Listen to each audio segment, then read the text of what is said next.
Pemirsa, bagi warga pesisir Muara Angke, Jakarta Utara, banjirop seolah menjadi agenda tahunan yang sulit terelakkan. Banjir yang bersama dengan fase purnama cukup merepotkan. Tingginya mencapai 1 meter, merobohkan bangunan, dan membuat ribuan nelayan tidak bisa bekerja.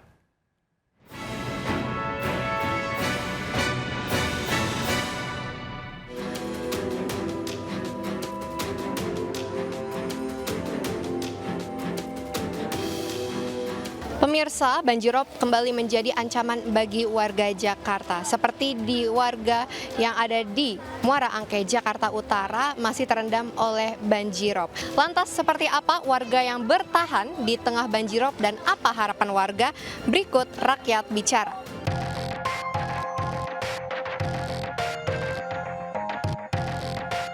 Dua pekan terakhir, warga di Muara Angke, pesisir Jakarta Utara berkali-kali terkepung banjir pasang air laut atau ROB. Tak hanya sekali dua kali, tapi sering. Dan biasanya terjadi pagi hari saat warga memulai aktivitas sekolah dan bekerja. Menurut BMKG, pasang air laut kali ini tergolong tinggi hingga 1 meter karena bersamaan dengan fase bulan purnama. Arus banjirop cukup deras menerjang permukiman dan merobohkan sejumlah rumah warga. Salah satunya rumah milik Iwan yang kini ambruk rusak parah. Istri Iwan hanya bisa meratap kehilangan tempat tinggal. 2 anak mereka tak bisa bersekolah dan seluruh harta benda tertimpa reruntuhan. Arus air yang kencang. Kebetulan kita pas lagi pada di luar baru dia roboh. Tapi untuk barang-barang sebagian belum sempat dirapikan. Makanya kita rapikan sekarang. Minta bantuan dari pemerintah untuk obat-obatan yang pertama, yang kedua untuk tanggulangan banjir secepatnya agar nggak nambah korban lebih banyak lagi. Ya, meski kerap terselip cerita duka, warga Muara Angke memang tak punya banyak pilihan. Sambil terus berharap ada solusi, warga harus menerima banjir sebagai bagian dari kehidupan mereka selama puluhan tahun. Anak-anak pun dipaksa terbiasa menghadapi banjir dengan ceria. Ini aja udah berapa hari suami nggak kerja karena kita kejar-kejaran sama air. Air itu datang itu lebih pagi, jam 6, setengah 7 udah naik. Kalau kita nggak buru-buru, punya kendaraannya cuma motor, kalau nggak buru-buru ngungsin yang lebih tinggi, nggak bisa kerja. Terus kebanyakan kita di sini tuh nelayan sama buru-buru lepas ya. Jadi kalau misalnya nggak kerja ya nggak makan. Kalau udah banjir begini ya nggak makan. Pemirsa, BPBD Jakarta telah merilis peringatan dini untuk 10 wilayah pesisir Jakarta untuk mewaspadai banjirop yang terus berjalan hingga 20 Desember 2024 mendatang. Untuk 10 wilayah yang mendapatkan peringatan dini ini ada di Kamal Muara, Kapuk Muara, kemudian Penjaringan, Pluit, Ancol, Kamal Marunda, dan juga Kali Baru. Dan pastinya warga berharap untuk pemerintah dapat segera memberikan bantuan dan menanggulangi bencana banjirop yang ada di sini. Demikian Rakyat Bicara dari Jakarta, Naura Syafika, Leman melaporkan. Truk bermuatan pasir masuk ke jurang sedalam 7 meter saat melintasi jembatan yang tiba-tiba ambruk. Akibatnya sopir truk terluka. Sementara di Pasuruan, Jawa Timur, 2 rumah warga tiba-tiba ambruk usai hujan lebat. Seorang balita yang tengah tertidur tertimpa bangunan.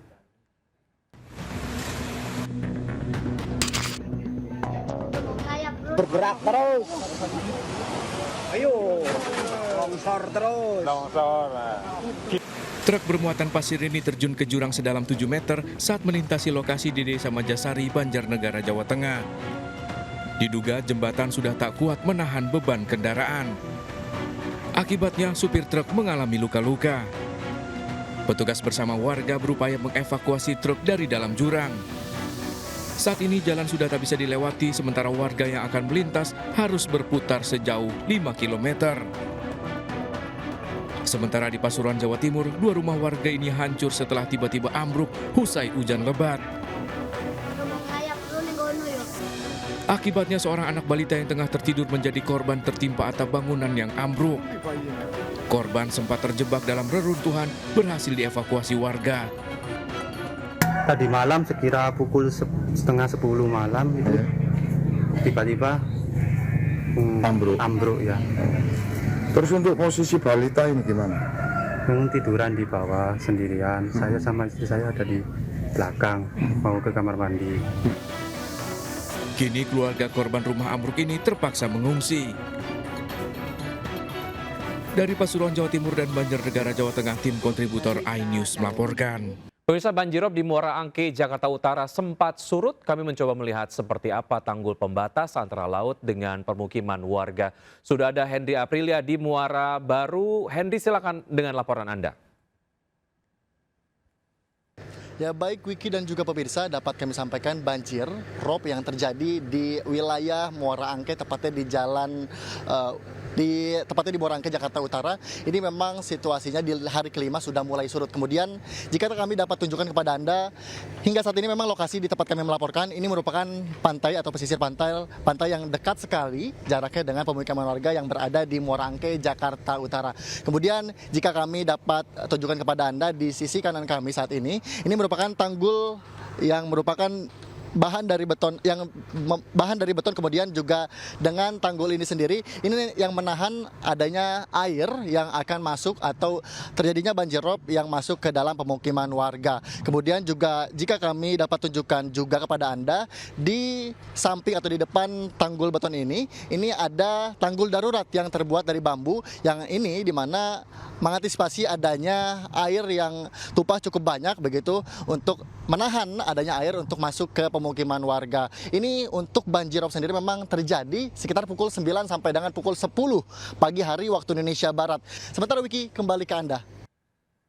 Baik, terima kasih Henry atas laporan Anda. Selamat bertugas kembali. Pemirsa, banjirop tidak hanya terjadi di Jakarta, banjirop juga menggenangi pesisir di sejumlah daerah.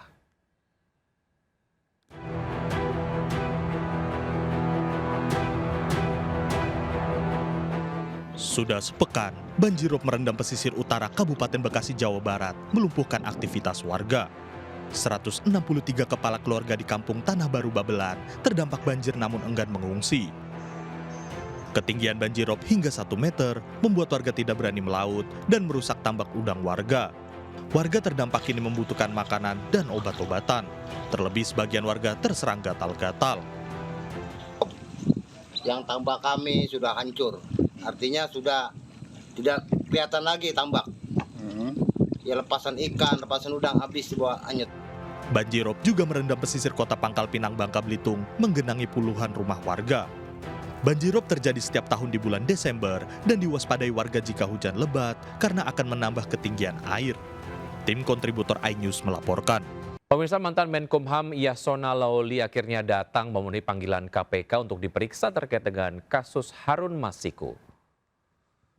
Harun Masiku menghilang sejak Januari 2020 usai KPK menggelar OTT dugaan suap pergantian antar waktu anggota DPR. Kala itu Yasona Lawli menjabat sebagai Menkumham sekaligus Ketua DPP PDIP bidang hukum, HAM dan perundang-undangan.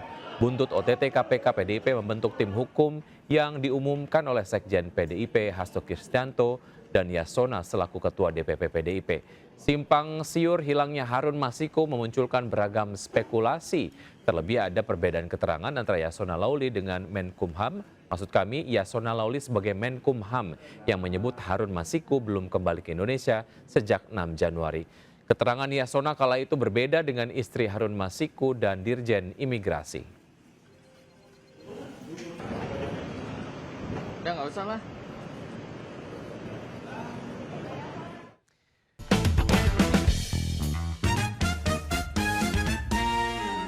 Seminggu sebelum libur Natal, 320.000 tiket kereta jarak jauh ke sejumlah daerah telah terjual dan telah ada reporter kami Elsie Casey melaporkan situasi terkini dari Stasiun Senen untuk Anda. Silakan Elsie. Ya Wiki dan juga pemirsa, H-7 jelang Hari Raya Natal, sejumlah calon penumpang dari PT KAI Indonesia sudah berdatangan di Stasiun Senen Jakarta. Adapun mereka akan pergi ke berbagai kota di Pulau Jawa, seperti beberapa destinasi favorit dari para penumpang adalah Semarang, Malang, Surabaya, dan juga Yogyakarta. Mereka sudah membeli tiket dari jauh-jauh hari, tetapi bagi Anda yang masih ingin membeli tiket jangan khawatir karena PT KAI menyebutkan bahwa masih tersedia sebesar 53% dari okupansi maksimal maksimal. Meskipun sekarang PT KAI sudah menjual sebanyak 320.000 tiket, tetapi masih banyak tiket yang juga masih tersedia bagi Anda yang ingin bepergian bersama keluarga. Seperti di belakang saya, ini salah satunya adalah Ibu siapa, maaf Bu? Bu Vina. Bu Vina yang ingin pergi kemana Ibu? Ke Tegal. Bersama keluarga ya Ibu. Ini sekalian libur tahun baru juga ya Bu? Iya, sekalian. Sudah beli tiket dari kapan Ibu? Dari 2 minggu yang lalu. Ya. Rencananya baliknya kapan Ibu? Mungkin tanggal 5. Iya. Sebelum anak masuk sekolah ya Ibu. Kenapa memilih untuk naik kereta Bu? Ya, satu nyaman. Terus cepet juga. Cepet ya. Terima kasih ya Ibu. Hai, pemirsa, itu dia tadi wawancara singkat saya dengan salah seorang penumpang. Ya, ia juga menyebutkan bahwa memang memilih PT KAI Indonesia sebagai salah satu mode transportasi untuk pergi karena memang nyaman dan juga cepat. Kami akan melaporkan kembali seperti apa situasi arus Nataru dari Stasiun Senen. Kembali kepada Anda, Wiki. Baik, Elsa, terima kasih atas laporan Anda. Selamat bertugas kembali. Pemirsa, beralih ke informasi lain. Mantan Presiden Jokowi menanggapi dengan santai upaya PDIP melakukan bersih-bersih terah Jokowi dari keanggotaan partai. Yang jadi pertanyaan, setelah dipecat dari PDIP, Jokowi akan mendekat ke partai mana?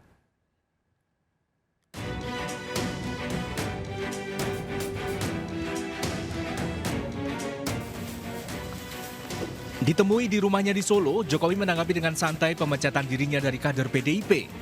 Jokowi menghormati keputusan yang telah ditetapkan oleh PDI Perjuangan. Selain Jokowi, baru-baru ini PDIP memecat sejumlah kader, termasuk anak dan menantu Jokowi, Gibran Rakabuming Raka dan Bobi Nasution.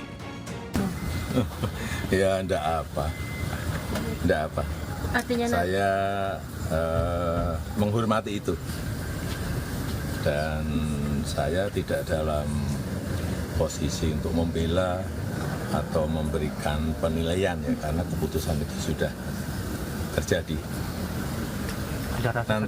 Nanti waktu yang akan mengujinya, ya. Putra sulung Jokowi yang juga Wapres Republik Indonesia, Gibran Rakabuming Raka, juga bersikap sama dengan sang ayah, menghormati keputusan PDIP yang telah memecat dirinya. Kami menghargai dan menghormati keputusan partai. Untuk saat ini saya pribadi akan lebih fokus untuk membantu Bapak Presiden Prabowo. Ya. Tapi nanti akan bergabung ke partai lain nggak Mas? Ada rencana untuk gabung ke partai lain nggak Mas untuk saat ini? Tunggu saja. Sementara itu, Gubernur terpilih Sumatera Utara Bobi Nasution hanya tersenyum menanggapi pemecatan dirinya, mertua dan kakak ipar dari PDIP. Bobi juga menegaskan saat ini telah berstatus sebagai kader Gerindra. Pak, tanggapan dipecat PDIP, Pak? Udah apa ya? PDIP resmi memecat 27 anggotanya, termasuk terah keluarga Joko Widodo.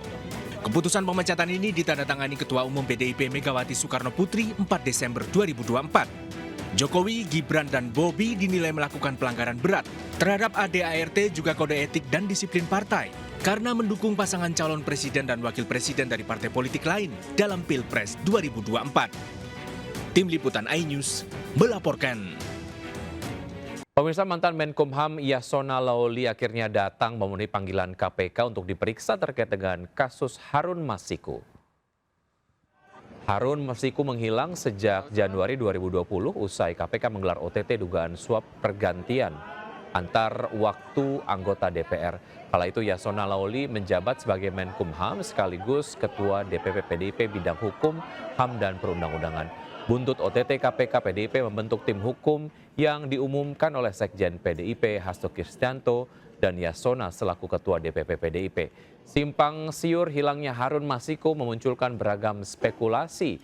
Terlebih ada perbedaan keterangan antara Yasona Lawli dengan Menkumham. Maksud kami, Yasona Lawli sebagai Menkumham yang menyebut Harun Masiku belum kembali ke Indonesia sejak 6 Januari. Keterangan Yasona kala itu berbeda dengan istri Harun Masiku dan Dirjen Imigrasi. Ya nggak usah lah. Pemirsa, jelang libur akhir tahun harga sembako mengalami kenaikan terutama minyak goreng. Kenaikan harga kebutuhan pokok ini diperkirakan akan tetap berlanjut imbas dari pemberlakuan PPN 12% Januari mendatang. Dan telah ada Jen Cahyani di Pasar Senen, Jakarta Pusat. Silakan Jen dengan laporan Anda.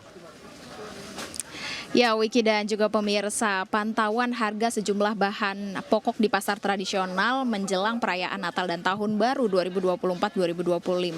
Di tempat saat ini kami melaporkan yakni di Pasar Jaya Senen ada sejumlah bahan pokok yang mengalami kenaikan harga, namun ada sejumlah yang masih stabil. Nah, saya akan tunjukkan ada beberapa bahan pokok yang mengalami kenaikan. Di sini ada telur ayam.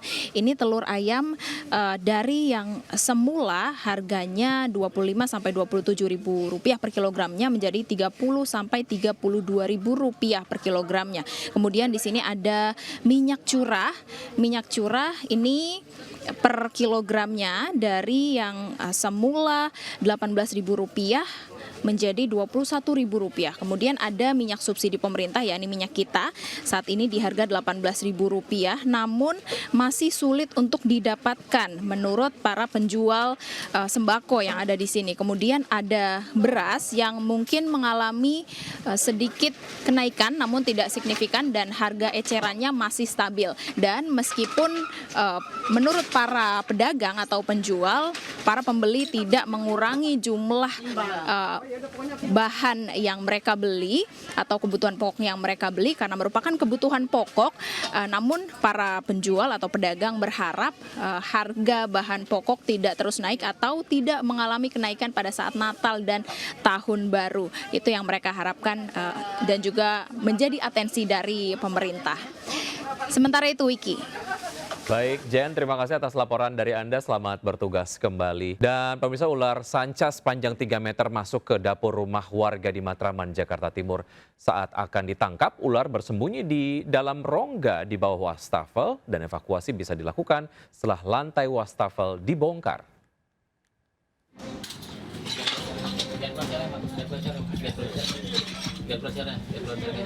Lantai keramik di dapur rumah seorang warga di Matraman, Jakarta Timur ini terpaksa dihancurkan untuk mempermudah petugas damkar mengevakuasi ular sanca sepanjang 3 meter.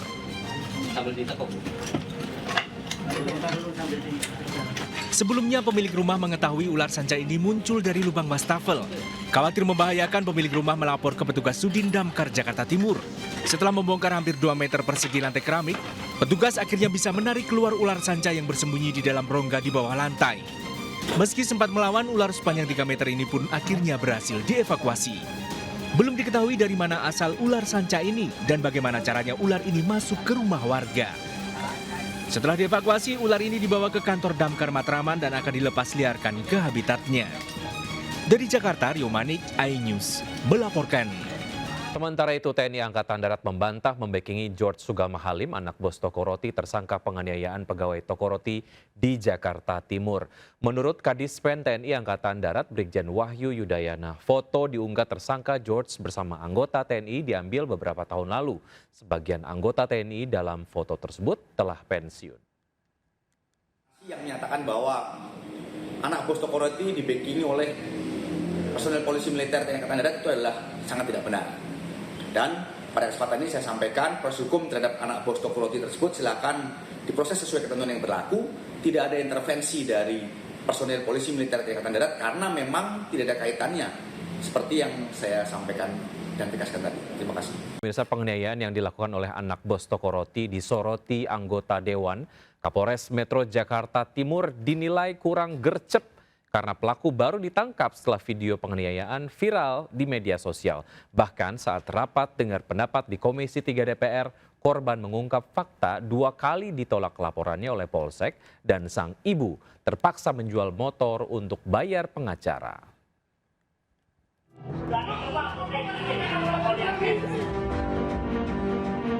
Dari sebelum kejadian ini dia juga pernah ngatain saya miskin, babu. Terus dia juga sempat ngomong orang miskin kayak lu nggak bisa masukin gue ke penjara, gue nih kebal hukum. Dalam rapat dengar pendapat dengan Komisi 3 DPR, Dwi Ayu Darmawati membeberkan perbuatan George Sugama Halim, anak pemilik Toko Roti. Korban juga menyampaikan bolak-balik ke kantor polisi karena laporannya ditolak. Ibu korban bahkan harus menjual sepeda motor satu-satunya miliknya. Setiap ada info selalu ke rumah dan minta duit. Mama saya sampai jual motor. Jual motor? Iya, motor satu-satunya.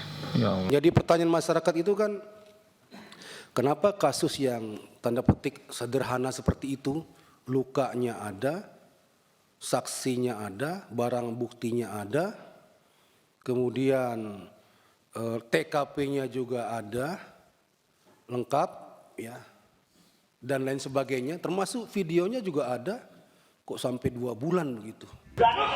Meskipun menyertakan barang bukti, laporan korban ke Mapolres Metro Jakarta Timur baru direspon polisi setelah berita viral di media sosial. 2 bulan kemudian polisi baru bergerak menangkap pelaku di sebuah hotel di Sukabumi. Sampai muncul di media itu no viral, no justice. No viral, no attention, no justice. Nah, di macam-macam lagi istilahnya. Apa viral dulu baru kemudian cepat gerakannya. Tersangka menolak menjawab terkait paksaan terhadap korban mengantarkan makanan, serta pernyataan tersangka soal kebal hukum. Apa yang jadi alasan kenapa? Apa nggak jalan sendiri? Padahal itu kan bukan job desk-nya dia sebagai kasir. Karyawan. Mau komen? Kenapa? Gak mau komen. Oh, nggak mau komen. Bang bener bang merasa kebal hukum bang? Bang kok jelas berkali-kali. Lagi-lagi tersangka menuai cibiran warganet setelah beredar video lama tersangka memperlakukan pegawai di toko roti milik orang tuanya. Tersangka mencaci maki hampir melempar kursi saat pegawai meminta pembayaran gaji. Tim Liputan iNews melaporkan. Games Plus Arcade tersedia hanya di RCTI Plus Super App. Mainkan sekarang. Informasi lain pemirsa, Gerakan Tani Syarikat Islam atau Gertasi yang merupakan sayap organisasi di bawah Syarikat Islam resmi melantik kepengurusan baru masa jabatan 2024-2029.